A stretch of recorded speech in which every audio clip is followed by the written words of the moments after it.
uma mesma página, tá? O quadro da direita vai ter uma carinha. Essa carinha é o teu cliente, é o teu usuário, tá certo? E aí a gente utiliza esse canvas como uma técnica, tá? Para desenvolver esse produto, e a gente sempre começa pelo cliente, tá certo? Quem é o meu cliente, tá? E o que ele faz para resolver o problema dele? Vocês estão vendo que os gatos, eles estão aqui, né? Aqui em cima, fazendo a participação especial deles no vídeo. Quem assistiu o vídeo de Teoria da Justiça sabe que o Luke participou em vários momentos do vídeo, tá? Bem, a gente começa investigando quais são as tarefas do cliente. Aí, gente, em tempos de coronavírus é isso aí, né?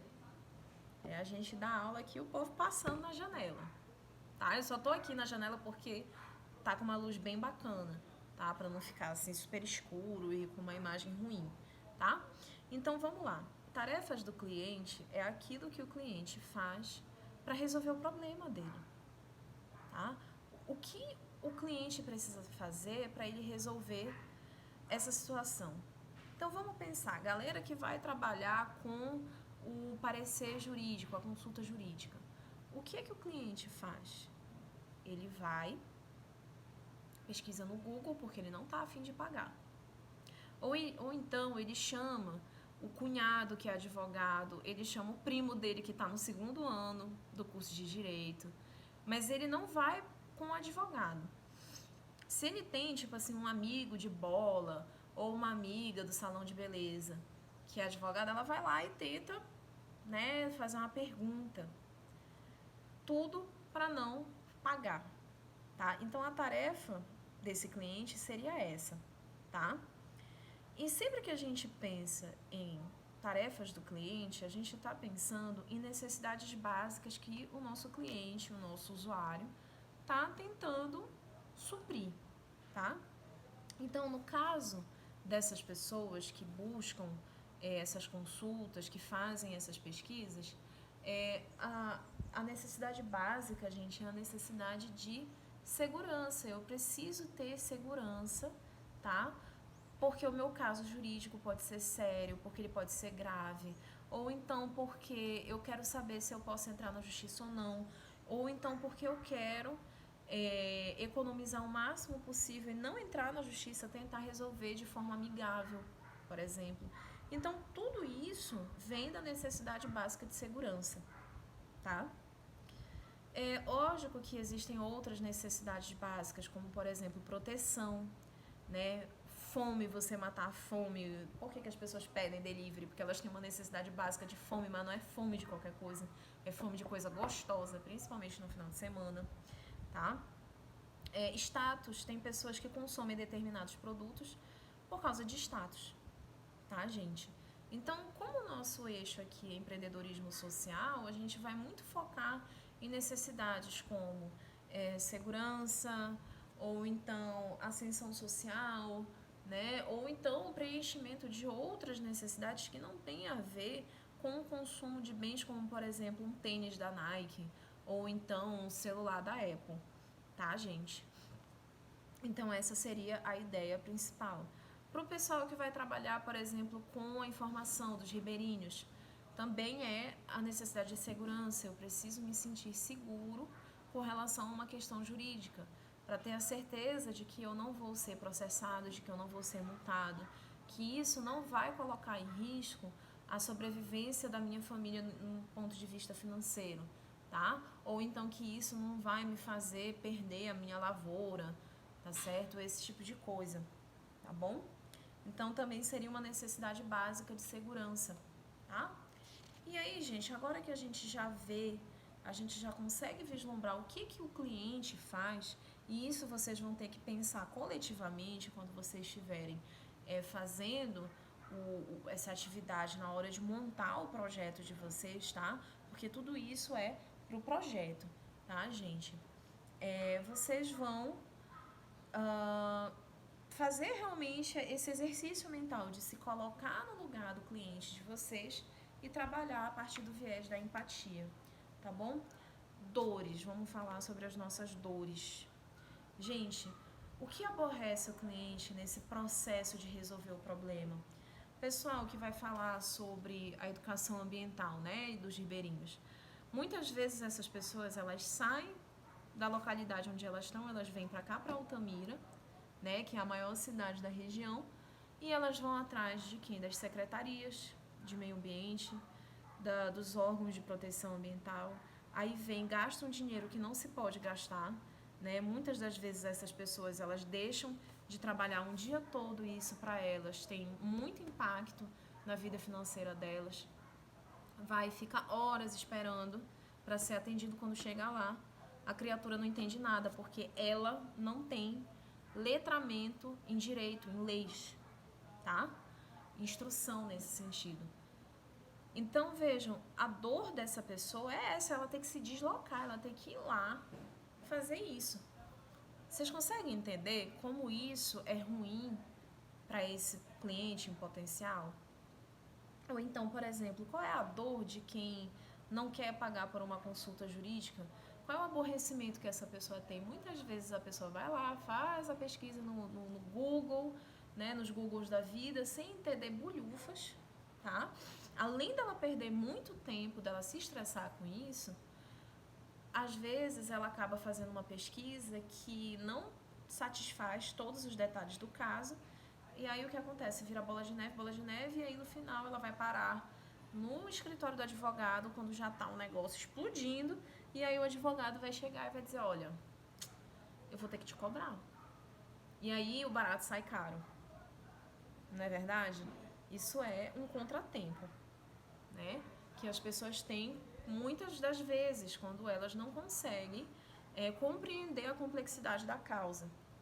E elas não querem procurar um advogado que possa esclarecê-las sobre isso, né? Porque ainda se tem aquela visão de que advogado é coisa de gente rica. Só rico chama advogado. Isso é uma falácia, gente. Todo mundo vai precisar em algum momento, né? Só que a Defensoria Pública, ela já está super assoberbada de trabalho. Então, só realmente as pessoas que não têm condição nenhuma de pagar é que deveriam, né, ter a prioridade para usar, tá? Gente, ignorem esses barulhos. No outro vídeo que eu gravei no domingo tava um silêncio sepulcral maravilhoso. Tá? Então vamos lá. A gente pensa nesse processo para resolver o problema sem o seu produto, tá? O que o cliente tem que fazer para resolver sozinho. E quais são os ganhos? Tá? Pensa, o que é que ele ganha resolvendo o problema dele dessa forma? Tá? E aí a gente entra já para a parte esquerda do nosso canvas, que seria a nossa proposta de valor, tá, gente? Por que a gente fala de proposta de valor? É uma proposta que vai facilitar a vida do nosso cliente, ou do nosso usuário, como vocês queiram utilizar, tá? E aí, pessoal, qual é o produto que a gente vai entregar? O produto tem que ser focado nesses três aspectos: nas tarefas do cliente, nos ganhos e nas dores, tá? E aí você pensa, tá, eu vou fazer um produto para o meu cliente que vai, ao invés dele ter todas essas tarefas, dele ter que sair lá da brenha do não sei aonde, não sei o quê. Ah, pronto, gente, olha só que delícia. Agora a gente vai estar acompanhado de uma furadeira. Eu espero de verdade que isso não saia tão alto para vocês como tá saindo para mim. Ai, gente, a vida do youtuber, ela não é fácil. Mas vamos seguir, já tá acabando. Mais uns 7 minutinhos eu consigo conversar com vocês, tá? O produto que a gente vai entregar para o cliente, portanto, ele tem que estar alinhado, tá, a esse processo de tarefas. Ou seja, eu tenho que facilitar. Gente, se tu dificultar a vida do teu cliente, o teu produto não é bom, tá? Pensa assim.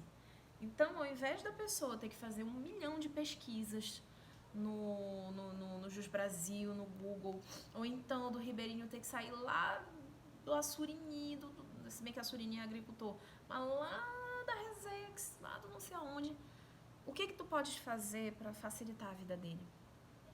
Tá? Quais são as dores que eu elimino com o meu produto?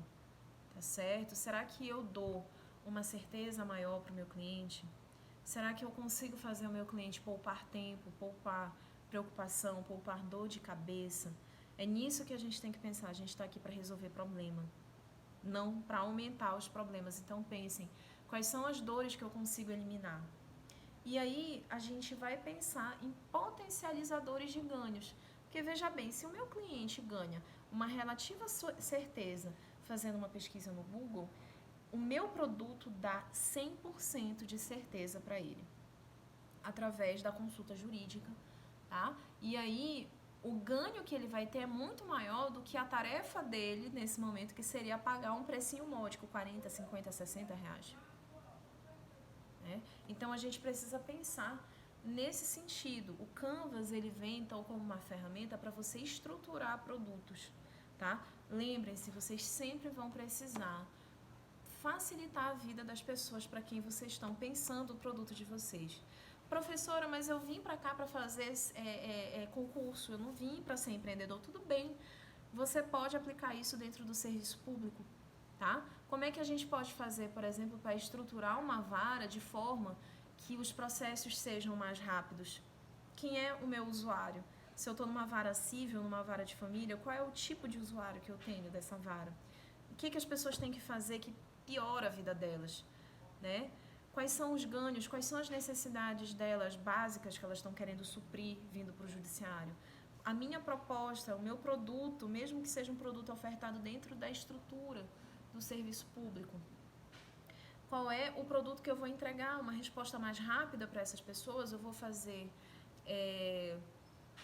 conciliação em massa?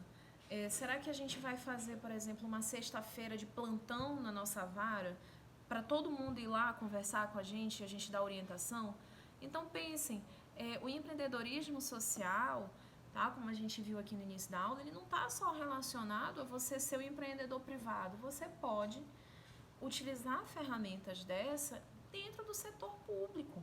E na verdade isso é que é o mais indicado, gente. Por quê? Porque nós do direito, isso é uma coisa que vocês têm que levar para a vida. A gente vai, a partir de agora, é só resolver treta dos outros. A nossa vida vai ser resolver problema. Ninguém entra no escritório do advogado feliz, alegre e satisfeito. É sempre para resolver problema, tá? 99% dos casos é para resolver problema. Só que aqui a gente já tem que pensar nos problemas daqui a 10, 15, 20 anos, tá? Então, qual é a proposta de valor que vocês vão deixar para a sociedade enquanto profissionais? Como é que vocês vão ter relevância no mercado? É justamente antecipando e tratando isso a partir do impacto social, tá? Lógico, vocês podem pensar em ter um escritório de advocacia, que é aquele escritório assim que só vai advogar para os caras mais bilionários e tudo mais. Mas vejam, até os bilionários, como essa crise está nos mostrando, eles têm um impacto social na economia. Então, tudo isso vocês têm que levar em conta, tá, pessoal? Então, vejam, temos os materiais lá no nosso portal.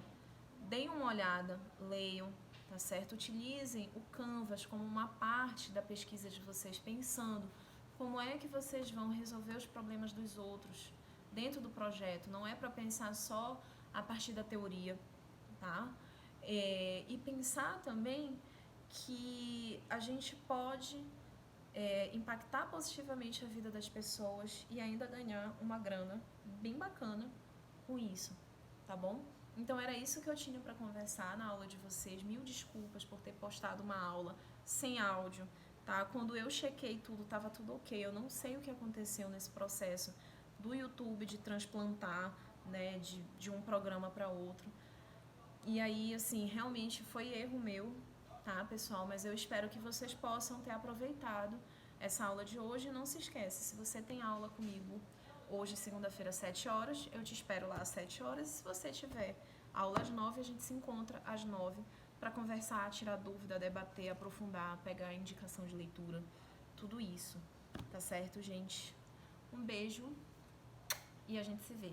Tchau, tchau.